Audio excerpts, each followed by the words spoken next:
Ouais, écoute, ce que je pense tout simplement de cette déclaration et de ce qu'ils sont en train de faire, de cette manipulation des dirigeants, j'appelle ça manipulation, c'est tout simplement que ils sont conscients que le terrain a pris trop d'ampleur par rapport à eux.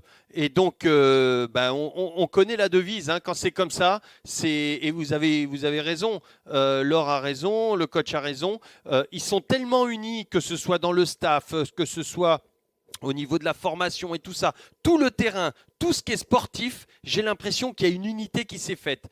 Et donc, j'ai l'impression que là, c'est divisé pour mieux régner. Et en sortant, comment il s'appelle, Zubizarreta, tu veux créer une cassure par rapport à ça. Parce que si le terrain est beaucoup plus fort, et ça veut dire qu'eux vont avoir des choses, en tout cas, que les dirigeants, et McCourt en particulier, ne pourront pas donner au club, entre guillemets, parce que là, c'est carrément un club qui a été pris par le sportif.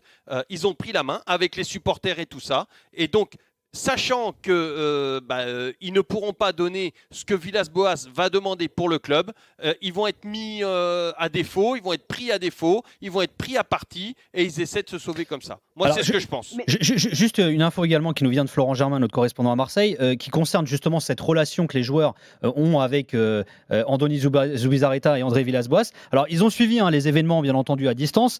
Ils ont envoyé des messages envers Zubizarreta, notamment sur les réseaux sociaux. Certains l'ont contacté directement. Ça a été le cas également entre André Villas-Boas et certains joueurs. Et puis, il y a une enfugacée après la tournure des événements. Mandanda et un coéquipier ont refusé de participer à un shooting photo qui est organisé par l'équipementier du club il y a quelques jours. Donc, le shooting va devoir être. Il va y avoir un bras de fer. Il va y avoir un bras de fer.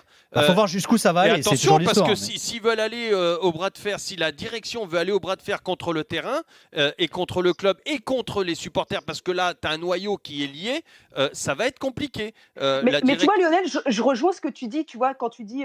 Moi, le maître mot, Laure, c'est diviser pour mieux régner. Je ne vois que ça, avec recul. Moi, je vois aussi que, tu vois, les dirigeants marseillais, pour moi, ils sont vraiment beaucoup trop focalisés sur la situation économique du club.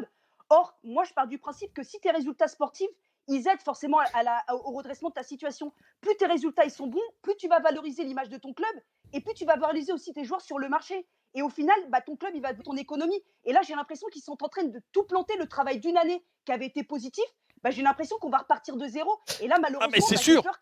j'ai peur que Marseille